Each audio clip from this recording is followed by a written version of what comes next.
Well, here we are at Deception Island, a collapsed caldera of an ancient volcano under not optimum conditions, but typical of this part of the South Shetlands.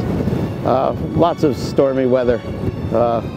Back in the 1920s, this was a very active place for the early whalers. They had a shore-based whaling station here.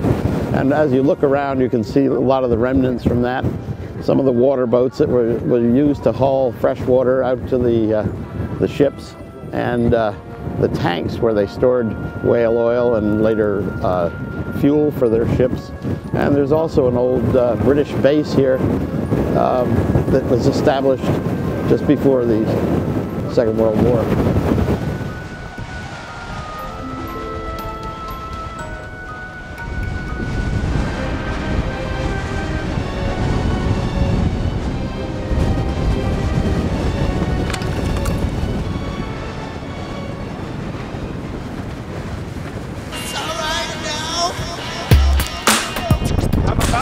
Really stupid. I'm gonna get in frigid water.